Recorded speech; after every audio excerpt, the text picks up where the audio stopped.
Hey folks, this is GreenyXI welcoming you right back to Let's Play Umineko. This is episode 84. In the last episode, we found out that Natsui, her suspicious caller, was actually, possibly, a son that she had that she thought died when he was a baby. More on that as we go along, I'm sure. But that's what the person on the phone is sort of saying. He's calling her mother and everything, so let's get cracking.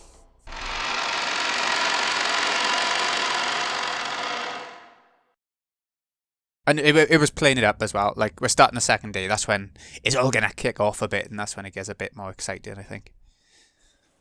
Each arc. Like, there's a lot of build-up in each arc, isn't there?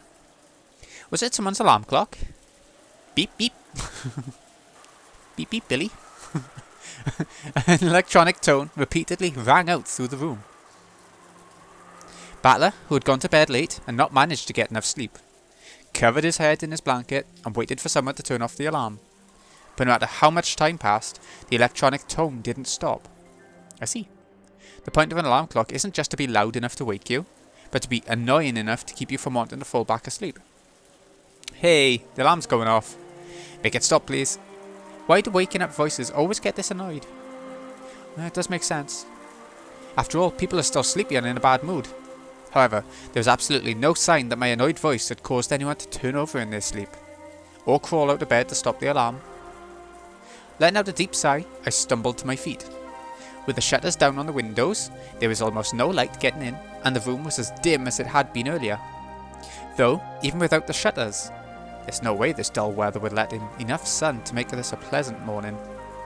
The cousins were still wrapped up in their beds, sound asleep and taking no notice whatsoever of that beeping. Normally, once any one person gets up, the others tend to automatically follow. Annoyed that this law of serial summer camp awakenings that I'd made up had been broken, I searched for the source of the sound. I could hear it coming from a wristwatch set on a table. Judging by the style of the watch, it was probably George and Nikki's. Anyway, when I randomly pushed a small button on the side of it, the sound stopped. Apparently, it had been set for 7 AM. Is it already 7 AM? Sorry, but I really don't feel like I slept at all. Well, if you're getting up at 7 AM, I don't blame him. Jesus Christ, he was up till like 3, wasn't he? Playing cards were left on the table, as though they had stopped mid-game. The game had probably been 7s. Damn it, I've got this piercing headache. What the hell happened last night? That mountain of gold and the subsequent argument between the relatives all feel like a bad dream. So stupid. Breakfast normally came at 8 AM. That wasn't a bad time to start getting up and getting dressed. Even those adults probably won't argue in front of the cousins. In that case, I'll stay with my cousins all day long. I'm sure they'll be able to separate me from all this annoying talk about the gold and being a successor and all. In fact, I should have done this from the beginning. I felt disgusting, having slept with my clothes on last night, which caused me to get all sweaty. I guess I'll take a shower. I'm sure the others want to as well. At this age, it's embarrassing to wake them by shaking their shoulders. If I turn the TV on, everyone will probably wake up. Well, let's at least turn the lights on for now. In this dim light, with the quiet sound of the never-ending wind and rain, it really doesn't feel like morning has come yet. I flipped the light switch, and then that dimly lit morning ended.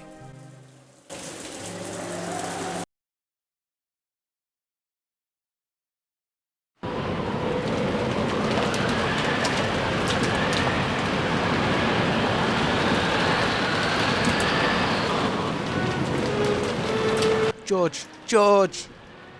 This is just too horrible. How could anyone get away with something like this? It's funny it's strange because Battler went to bed and everyone was already asleep at that point, wasn't they? So, you know, they were already in bed, so we couldn't see if they were dead or alive, even the night before. As they clung to Aniki's corpse, which would never wake up again, Aunt Eva and Uncle Hideyoshi cried. That's enough. Do you think George-kun would like the two of you to see him this way? Of course not. Aniki, I know how you feel. Let's have Dr. Nanjo handle this. You don't understand. George was killed. George! Dr. Nanjo's right. We mustn't keep staring at George in such a state. This is for George's sake. We have to restrain ourselves for now. When Aunt Eva tried even harder to cling to that corpse, Dad and Uncle Hideyoshi dragged her away and had a heated debate with her beside the wall.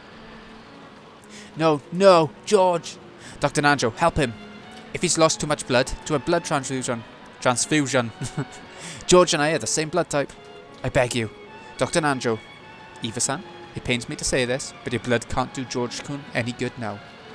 Dr. Nanjo shook his head slightly, then nodded across to where I stood, giving me a signal. I softly pulled the blanket up, covering Georgianiki's corpse. His neck was split wide open. It was probably larger and deeper than his mouth. Would covering that part up make the corpse look neat and clean? Of course not. The large amount of lost blood stained the bed a horrible red and black. And even covering him with the blanket couldn't hide the traces. After all, even the blanket had large red-black stains. And covering him with it made this corpse look even more gruesome. So I stripped the blanket off my bed and placed it on top of the first one. But there were only 2 extra blankets. So if we covered one more of the corpses, we wouldn't be able to cover anymore. I feel bad about the ones we can't cover. But for some reason, times like these make me feel like muttering, "Don't complain about it being unfair," inside my head. Kyrie, put blankets over all of them. Wouldn't want them to catch cold. Sure. Kyrie-san and I started covering the other corpses up to their heads with their blankets, just like Georgianiki's, so that they wouldn't have to undergo any more shame with their terrible wounds exposed like this. In one bed rested Jessica. Jessica was exactly the same as Georgianiki. Though she appeared to be resting quietly in the bed, her neck had been sliced deep and the wound lay open in a brutal way. Maria was the same. And not only Maria, there was one more victim. Lying on the same bed as though they'd been sleeping alongside each other was Aunt Rosa. Georgianiki, Jessica, Maria and Aunt Rosa. In this room were 4 humans who had been killed, their necks sliced open. They'd probably been like that since last night. I'd returned without noticing anything, gotten in bed and fallen asleep. Yeah, exactly. All of them had a horizontal cut across their throats. I'd been forced to see all the way, into the depths of those gashes in everyone's throats. At worst, the wounds might have been deep enough to stretch halfway through their necks. If you tried to open it up, you'd probably be able to see that the gash reached all the way to the bone. The only wounds were the single gashes on each neck. So if you just covered their necks with your hand, you might be able to persuade yourself that they were merely sleeping. But even so, this frighteningly deep wound was incredibly gruesome. There's no such thing as clean or dirty ways of killing. All methods of killing are equally brutal, but even so, the brutality here was just horrible. Yeah, so they've killed off a lot of my favourites in one swoop. And there was one more thing that adorned these brutal murders, making them even more unsettling. Drawn very large on the wall was something like an eerie magic circle. It was drawn in a bright red paint that looked like blood, and made it look as though some creepy ceremony had taken place in the room, with the 4 of them offered as human sacrifices. However, that wasn't what we were concerned about. No one has a heart so cold that they could witness the deaths of those close to them, and still worry about some scribbles on the wall. Oh, hello. Good morning, everyone. Oh, what a wonderful magic circle. The girl who bragged that she drew more pleasure from the process of exposing the truth than the truth itself, and who went so far as to call herself an intellectual rapist, appeared in the hall. When she saw the extraordinarily creepy magic circle in this gruesome room, I heard what was unmistakably a sigh of admiration escape her lips. You, don't come in here. I just heard about it in the corridor. It's 4 people who've passed away, correct? Allow me to express my sincere regrets. Only 4? On Erika's face? No, that's not it. It was in her eyes. In Erika's eyes I could see an indiscreet smile that was hard to describe. She found this interesting. She found the outbreak of a crime interesting. It was like the smile of a kid off to the side of the stage just before her turn to appear in a school play. Sorry, Erika-chan. We're busy at the moment. Could you wait in your room? Well, we can't have that. It's a detective's right to investigate the scene. We're saying that we have no business with you. Now's the time for outsiders like you to stand back. In my personal opinion, only third-rate mysteries have a suspect who tries to interfere with the investigation and then turns out to be the culprit. Who gives a damn about what you want? Get out! You aren't wanted here. Erika-chan, I'm really sorry, but could you go back to your room? We're busy right now. George! Stand back. I can't investigate the scene like this. If it's necessary, we'll do it ourselves. The police will do it. Like hell you have the right to bring more shame to everyone's remains than they've already endured. But she wants to figure it out. Detective's authority. The detective has the right to inspect all crime scenes. Stand back, Ashurmaya Battler. This is an official privilege of this game, which the human side has accepted. Those words, which seemed to be utterly ridiculous at first, were words of power that had come from a world on a much higher plane than the one they were in. Battler was thrown back by an unseen power and landed on his butt. Struck silent by this quiet intensity, nobody was able to prevent Erika from entering the room, suffocated by this bizarre atmosphere. Don't worry. My goal is not to profane the dignity of the deceased. It's not like I want to peek into something as disgusting as a slit through someone's neck. Alright, a slit through. I was going for slit throat. I want to know something completely different. In other words, who committed these murders? I asked Dr. Nanjo, and everyone else too. In particular, the first one to discover them, Battler-san. There are many things I want to question you about, so I request your cooperation. Like I said, by what authority are you doing this? Because I am the detective. Battler couldn't argue against this incomprehensible nonsense. No, he wasn't permitted to argue. It was a restriction placed on pieces.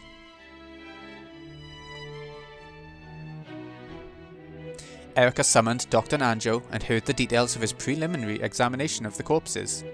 Normally, he wouldn't have spoken of that to an outsider so casually. However, for some reason, the atmosphere about the place had become one in which hiding things from Erika was forbidden. Okay, let's enjoy this first twilight of Lambdas. 4 corpses? That's 2 corpses short. Well, she doesn't necessarily need to have 6 people killed, but that's how we've been playing. That girl isn't completely clueless, so she must have killed 2 more people somewhere. On the wall was a magic circle, representing the first twilight, similar to the ones in Bito's games. That girl talks tough, but I wonder just how closely she'll be able to imitate Bito. Ha! That Hebrew sure is crappy. It isn't written exactly right. Is that a hint? What the heck? What's going on? Why is there a magic circle? I'll bet they wanted to copy Beatrice-sama. Ah, what a crappy magic circle. This isn't just a copycat. Some human went out of their way to draw that, so they can make it look like Beatrice-sama did this. Anyway, let's report to Beatrice-sama about this. Even though we're already up to our eyeballs just protecting Goldsmith's secret, what a pain. But these murders have no beauty to them at all. It isn't really a closed room, and there's nothing impossible about it. Such pitiful murders aren't worthy of Beatrice-sama at all. Frodo, Erika. An unexpected crime and an unexpected woman. And the unexpected man from 19 years ago. And if you add in the fact that Battler's already solved the epitaph, this game is completely different from normal. What the heck's going on? Let's go. Yes, Oni-sama.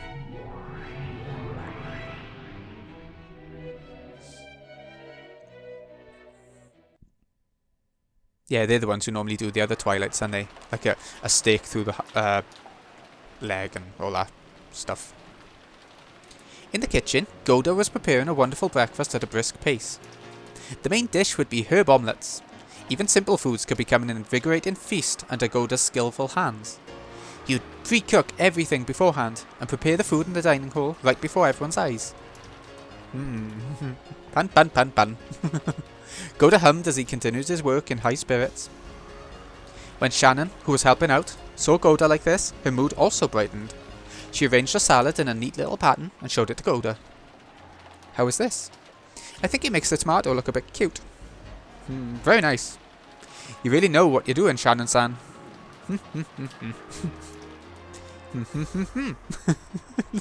The two happy people gave each other a high five. Shannon didn't like Goda when he was sneaky, but she had no problems at all with him when he was cooking happily. She sometimes even thought it'd be nice if his contract hadn't included any jobs beside cooking. If that had been the case, he wouldn't have had to get in a bad mood doing unnecessary jobs. The dining hall is ready. You can carry it in whenever you want. We're almost good to go, so please get the serving cart ready. Without thinking, even Kumasawa caught Goda's high spirits. The kitchen had a very nice smell and atmosphere about it, truly refreshing for so early in the morning. Then, Cannon came back, grumpy even this early in the morning, just like he always was. Cannon and Genji were in charge of getting many things ready for the morning, such as opening the curtains. However, Cannon was alone today, so it had taken much longer than usual. I'm done. Where's Genji-sama? He still isn't here. That's odd. I can't imagine he'd sleep in. Ho ho ho, I guess even Genji-san sleeps in sometimes. Well, I mean, that's rather careless of him, considering that this is the middle of the family conference. Cannon-san, could you wake him for us? Yes. I wonder what Genji-san's face looks like when he's half asleep. Ho ho ho, let me go with you. Even though Goda had asked her to get the serving cart ready, Kumasawa plodded off after Cannon, slyly skipping work. As Cannon muttered about how Goda was the one who slept in all the time, he headed for the servant waiting room. So, you didn't wake him this morning, Cannon-san? Last night, I fell asleep while still in the servant room, so I didn't return to the waiting room. Last night, Cannon had dozed off while in the middle of his late night shift, fallen asleep in the servant room. Shannon had been kind enough to put a blanket on him, but that had just made it so warm that he fell into an even deeper sleep. So he hadn't returned to his bed in the servant waiting room the previous night. Because of that, he hadn't met Genji even once this morning. There was a knock on the door. Genji-sama, it's Cannon. Good morning. Oh my, I wonder if he's still sleeping. Pardon me. When he tried to open the door, Cannon noticed something strange on the upper part of it. What's that? Packing tape? A small strip of packing tape was stuck along the frame of the door, almost as though it was sealing the door shut. Furthermore, there were notches made with scissors along the centre of the packing tape, so that if you opened the door only a slight amount, it would be torn apart. Also, written sloppily across the packing tape with a thin pen was what appeared to be someone's signature. It was written in a very intricate and decorative manner, so even if it was a signature, there was no way of telling whose it was. It's probably some sort of prank. I don't get it, but it's no use worrying about it now. Genji-sama, pardon me. The packing tape tore apart and he opened the door. It wasn't as though anything happened when it split, so the two quickly forgot about that strange tape. The room was dimly lit. The lower bed of the two-level bunk bed still had a lump under the blanket. Apparently, Genji was still sleeping. Good morning, Genji-sama. This isn't like you. Ho ho ho, it's morning. Genji-sama? Eek! What is this? What is this? There was a large red-black stain on the blanket. Even the servants' blankets were always kept clean. A stain like that definitely shouldn't have been there. Cannon hesitantly peeled back Genji's blanket, saw what was left of him, and was shocked into silence. What the heck? His neck's been cut open. It's thin. You wouldn't be able to leave a cut this deep without a fairly long blade. What's going on? Battler solved the riddle of the epitaph, right? Why are there murders happening? I don't know. In any event, this isn't good. We should report this to Beatrice-sama and Natsui-sama. Belfer, hurry and report to Lucini. Understood. After dashing out, Kumasawa called Goda and Shannon over.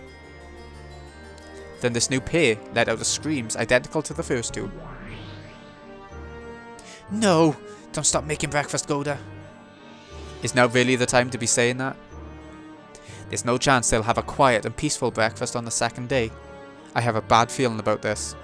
Genji might not be the only one. Let's check the entire mansion. Something else might have happened. Yes, Oni-sama?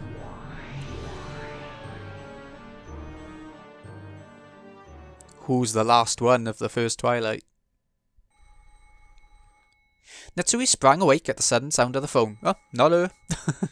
Even Natsui was surprised that she'd woken up. She thought she'd spent the whole night unable to sleep out of fear that the mysterious man might come in at any moment. But she dozed off before she knew it. Of course, Natsui still didn't feel rested at all. Though she groaned from the dull pain in her head, which hadn't gone away once since last night. She managed to get out of bed. Morning, Natsui-sama. Morning. What a horrible morning it is. Don't worry. No one tried to enter this room. I see. Thanks for keeping watch all night. Even so, that didn't mean she'd been able to sleep peacefully. The continued ringing of the phone made her headache throb even more strongly. I think you should probably answer the phone. And then, I've got some bad news to report from my sisters. Let's leave the bad news for later. I'll answer the phone first. Natsui shook her head to wake herself and picked up the receiver.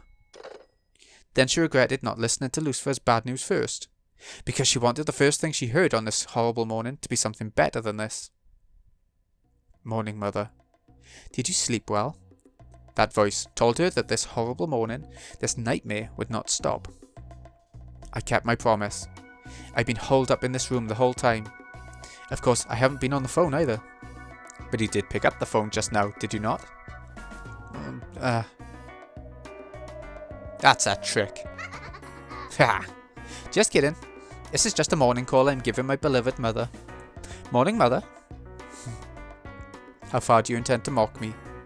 Natsui gripped the receiver so hard it creaked. I wanted you to leave your seat so that I could set up for the party. Thanks to that, everything is ready now. Of course, you are the main guest, Mother. What are you planning to do? That's for you to look forward to. Do not worry, I will not keep you waiting. It's already begun. Oh right, wait a sec. There is someone I want you to hear. Huh? There was the sound of the receiver being jolted around. The phone was apparently being passed to someone else, but there was a clunking, clattering noise, as though it was taking a lot of effort to hand the receiver over. Who in the world could he be giving the phone to? No matter who this man gives the phone to, that can't be good news for me. Gwa! Untie me, coward! Huh? Dear? Is that you? Moo! Untie it! Untie it! It was, without a doubt, the voice of her husband. However, he didn't respond to Natsui's voice. Perhaps he was bound somewhere in the darkness. Kraus, not realizing that Natsui was on the other end of the phone, repeatedly demanded that he be untied. Your husband is here. His eyes and ears are covered, so he won't be able to talk. But I think you can tell that he is in perfect health. What are you after? Let my husband go. I will let him go tomorrow. If you keep two promises, that is. What are they? One is that you keep it a secret that I have your husband in my care. There will probably be a fuss when they are unable to find Kraus anywhere in the mansion. But you know nothing, so you'll say nothing. Understand? I understand. What's your other condition? Oh, just a little game. At 1 o'clock today, you will go into the foremost guest room on the first floor of the mansion and hide in the closet. A guest room? Why should I go into a closet? Just a little hide and seek. If you can hide there for an hour without anyone finding you, you win. If someone does find you, you lose. And if I lose, what happens? Nothing in particular. Is that not what playing is all about? If you play along with this hide and seek, I will release your husband tomorrow. Well, will you really keep that promise, I wonder? Of course! Make sure you do too, Mother. If you break our promise, I will know right away. At that time, there was suddenly a loud knock on the door to Natsui's room. Her heart leapt automatically. Madam, you there? Good morning. It's Goda and Cannon. Madam, please wake up. The voices coming from across the door were Cannon's and Goda's. The knock had been a wild and the voices a little shrill. It seemed that something strange had happened and that they were agitated. What is it? Did something happen? It's nothing.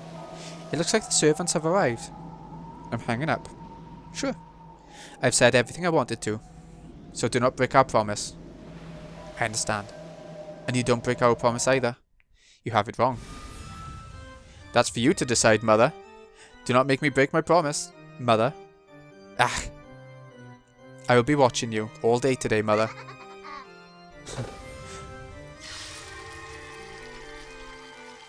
Lambda Delta slammed the receiver down on the antique phone. Then the phone exploded into bits and became a golden splash, then a cloud of gold butterflies, and then disappeared. Dance for me, Natsui. Dance in fear of your sin 19 years ago. My turn is going pretty well. Okay, your turn now, Burn.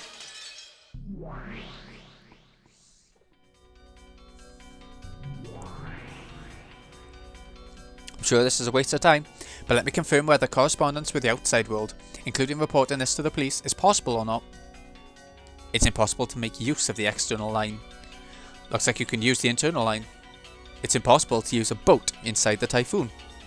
I guess the closed circle is complete now. Congrats, you're a full detective now, Byrne. When the police intervene, they sometimes steal some of the detective's authority. However, with the construction of the closed circle, the existence of police had been denied for all eternity. From now on, the authority of the detective piece will be totally guaranteed.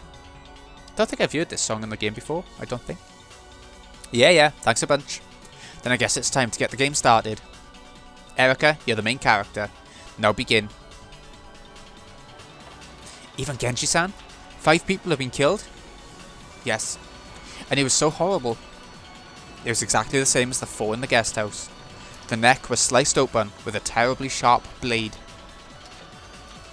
To think that even though I had the midnight shift, I didn't notice anyone suspicious. Don't blame yourself.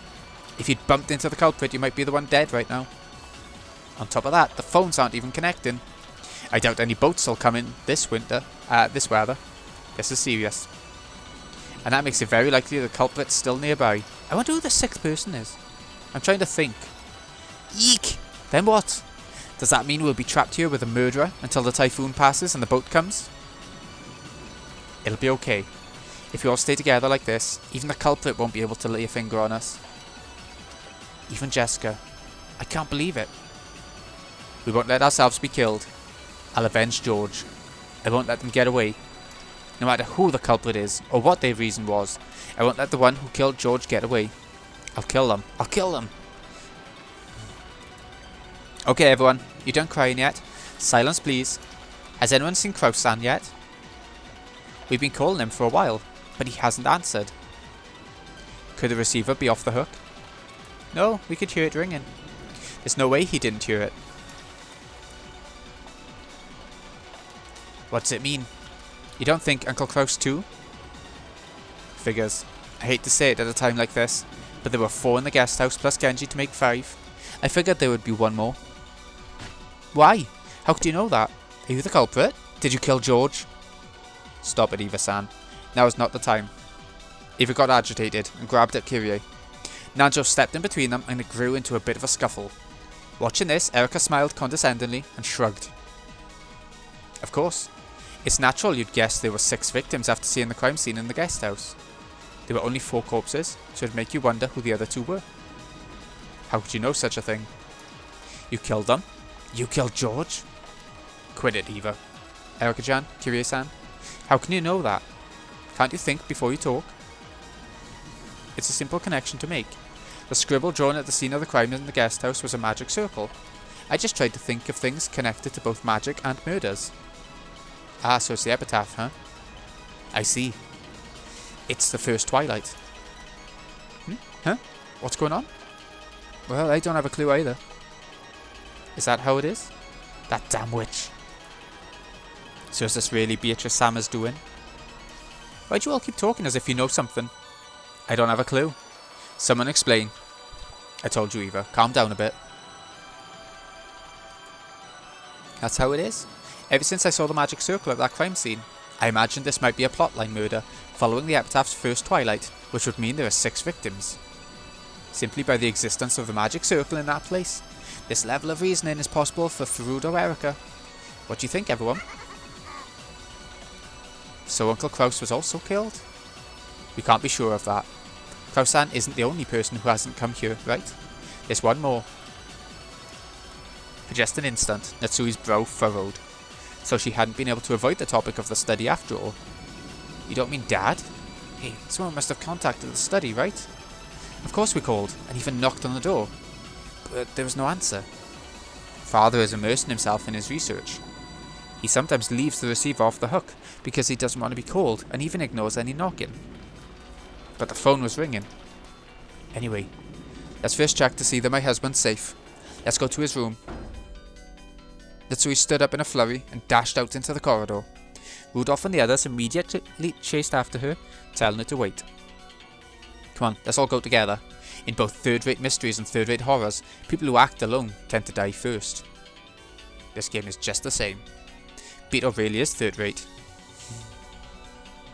Oh, but in the third-rate disaster movies and third-rate action movies, people who act alone do survive, right? Weird. That is weird, actually. I didn't think of that. If they're all together, the whole car goes, right? If it's a tornado. Even though the epitaph has already been solved, who's behind this farce?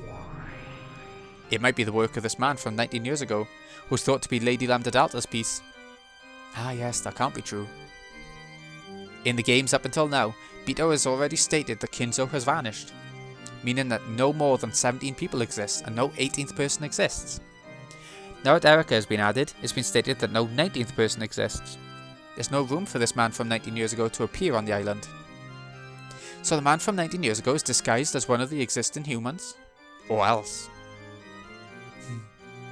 Even if a 19th person isn't permitted by the Red, slipping in a 19th person is no trouble for me. No trouble for witches. Now it's getting interesting. Why don't we watch this a little longer? Still, those two witches have finally started to do whatever they please with my game board, haven't they? Didn't you know that would happen when you invited them? As a witch, I have the same dislike for boredom as they do. Even the unexpected brings the kind of joy a witch expects. Very well, bring it on. It's great that you're so eager, but things have taken a nasty turn. Get it? Indeed. Perhaps this isn't the best time to wait and see what happens next. I know that. At this rate, Kinzo's existence will become an issue once again. And the barrier around the study won't last long. That isn't all. Things are going to get even worse. See? Move 1, move 2, move 3. And then you're cornered. Natsui. Gap whispered something into Beto's ear. Beto's mouth slowly widened into a grin. Erika bringing everyone together is actually convenient for us. All darkness outside the range of observers belongs to us demons. This may be the only time to make that move. Natsui's the king. She can't move far, but we cannot allow her to be taken. Let's take the initiative. If we slip up here, Natsui will be cornered. Gab, can I count on you? Of course. I'll blow a hole through closed room tricks, alibis and mysteries alike. Leave it to me. I'll handle it. Gap was swallowed up along with the chair she sat in into a pitch black hole that opened on the floor and then disappeared. After that, a hole opened on the ceiling and spat just the chair back out, returning the place to the way it had been. This is becoming troublesome. Yeah, I see. Against Lady Lambda Delta, even I am nothing more than a mere piece. So in the early game, I must worry more about expansion than losing or taking pieces. I'm just no match for that person. I won't let her do that. Natsui is the final master I will serve. Know that this is a piece you'll never be allowed to take, so long as she has a contract with me, Beatrice.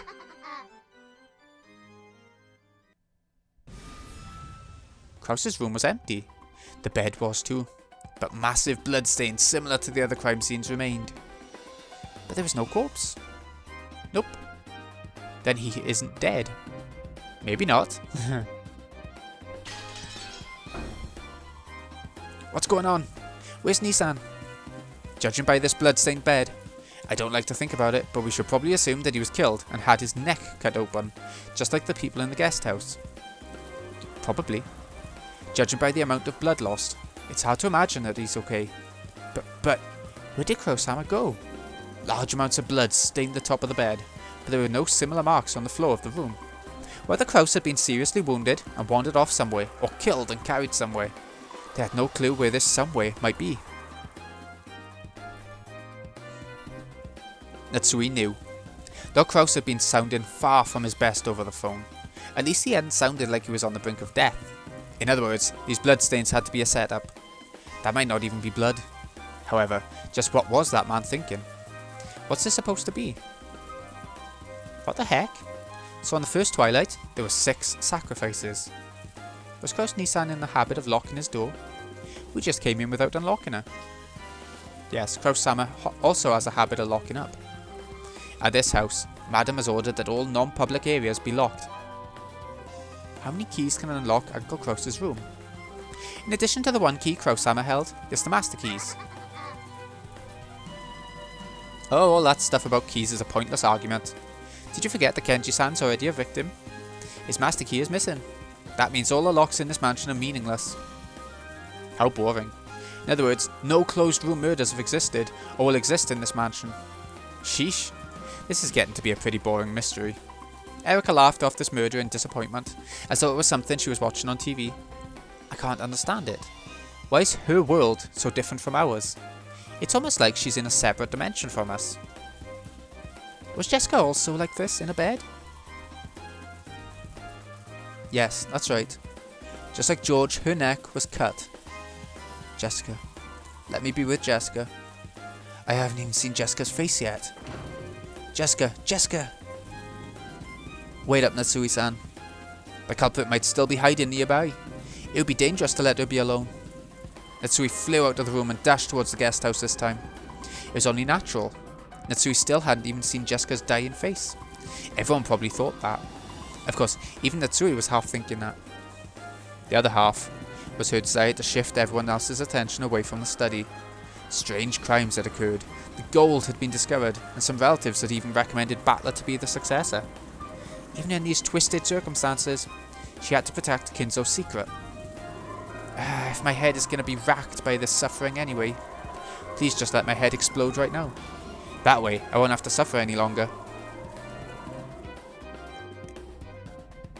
So everyone, for Natsui-san's sake, let's return to the guest house for the time being. Though it's not as though seeing their dead faces is going to lead to any new developments. Do you even have a heart? A heart? What's that? Just seeing her daughter's dead face wouldn't bring Jessica back to life, nor would it heal Natsui's anguish. On the contrary, she would probably wail, wasting a considerable amount of time before being able to think properly again. This probably sums up Erika's screwed up argument. Just seeing their dying faces won't lead to any new developments. Like hell it won't.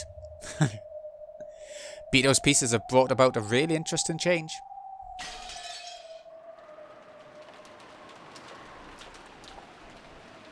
What'd she mean by that?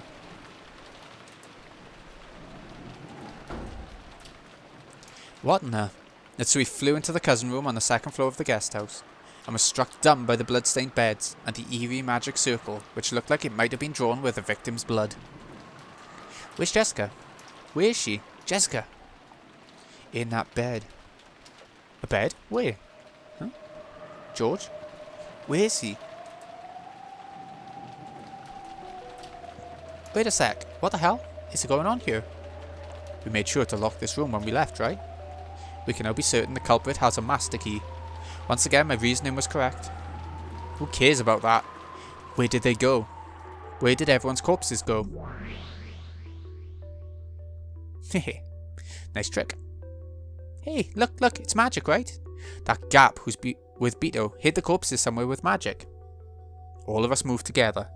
So you're trying to say that everyone had alibis? Your reasoning goes like this, right? The four of them weren't actually dead, they were just playing dead. Then when no one else was around, they hid somewhere.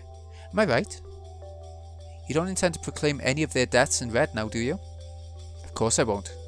Unlike that dolt Bito, I don't give red out for free. In that case, I'll be glad to use the blue truth. I can think of many ways to work around something of this level. Sure, go ahead. Blue truth time. Here's the first one I can think of. The victims aren't actually dead. They pretended to be dead, then secretly hid themselves somewhere. After all, you haven't proclaimed anyone's deaths with the red truth.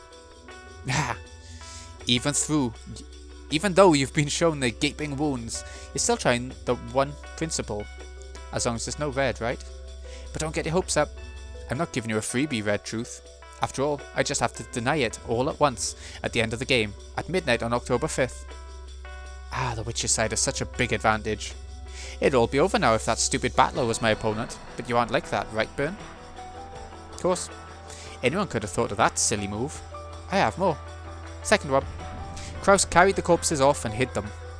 You've acted it out so it looks like you've kidnapped Kraus and locked him up somewhere, but he might actually be free. Kraus has no alibi. Kraus hid their corpses. Yeah, that's right. It's not like I proclaimed that Kraus was being confined with the red truth. You know how they say you've got to confuse your friends before you can confuse your enemies? So he lied to Natsui, making it seem like he'd been captured. Any others? Third one.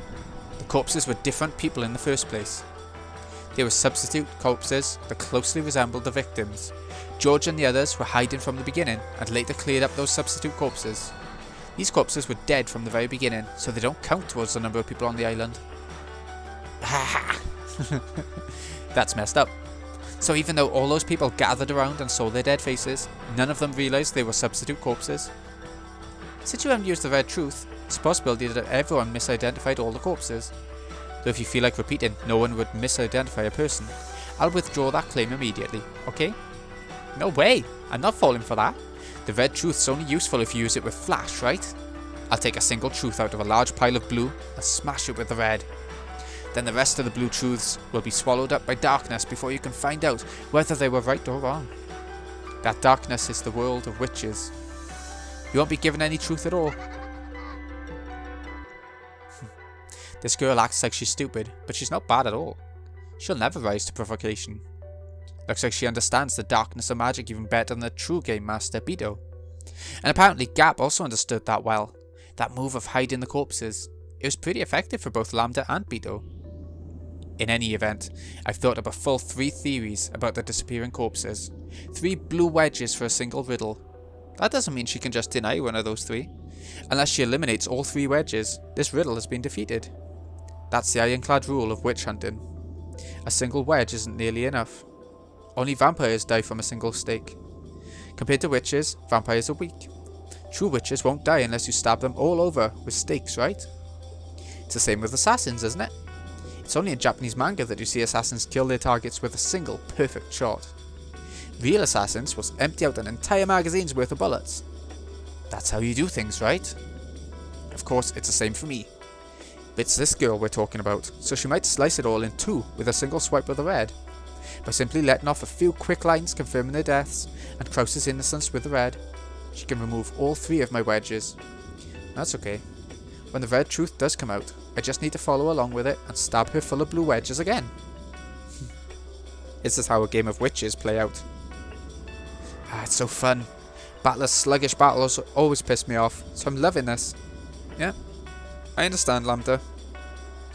This first Twilight is just the beginning of the beginning. It's just a skirmish, right? Wouldn't have it any other way. I'll make you lose pathetically and cry out in regret as you crawl and scratch at the floor. I've almost forgotten the pleasure of grabbing that cute hair of yours and wiping the floor with it as I roll around laughing.